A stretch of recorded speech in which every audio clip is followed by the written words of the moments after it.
বর্তমানে আমরা এখন আছি বাংলাদেশ জাতীয় চিড়িয়াখানা মিরপুর, ঢাকা। এই চিড়িয়াখানাটি 186 একর জায়গার উপর অবস্থিত, যা ঘুরে ঘুরে দেখতে আপনার সারা দিন লেগেই যাবে।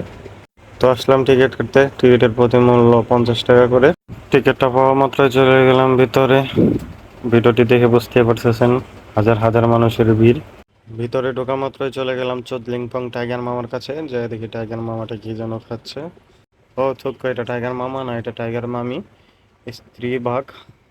তারপর অন্য সাইডে আরেকটি বাঘের কাছে চলে আসলাম। এই বাঘটির এমন এক অবস্থা, মনে হচ্ছে মানুষ তাজা গিলে খেয়ে তারপর আসলাম রাজা মশাইয়ের কাছে, বনের রাজা সিংহ মামা। এটা হচ্ছে ইমু পাখি। ইমু পাখিটি আমার উপর রাগ করেছিল, আমি তাকে অনেক খোঁচা মেরেছি। আমাকে বলে এরকম এরকম করে ডাক দিয়েছে আমাকে, দেখেন কি সুন্দর করে তাকিয়ে আছে আমার দিকে। এই তো কিউট খরগোশগুলা দেখতে প্রায় একদম আপনার মতোই কিউট।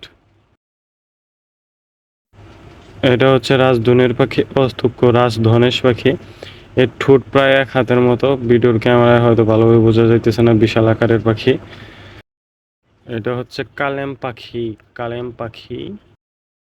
এইগুলা হচ্ছে কচ্ছপ। এবার আসলাম আপনার আমার সেই পঠিত কবিতার বোদরের কাছে। ওরো বোদর ফিরে চা, খোকার নাচন দেখে যা, তন্নানি রে খাইকেরা ও থুক্ক। যাই হোক, এই বোদরটি বিশ্রী গন্ধ, দুর্গন্ধ, ওরে বাপ রে বাপ। এটি হচ্ছে কুমির, ছোট আকারের কুমির, খুব একটি বড় না। এই দিকে আছে শিশু পার্ক, শিশুদের জন্য অনেক কিছুই আছে।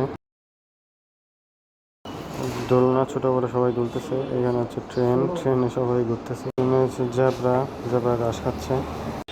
অ্যারাবিয়ান ঘোড়া, অ্যারাবিয়ান ঘোড়াটি ঘাস খাইতেছে। এটা আবার অন্য জাতের ঘোড়া। এটা হচ্ছে কমনিল্যান্ড, বিশাল আকৃতির জিরাফ। এটা হচ্ছে ময়ূর।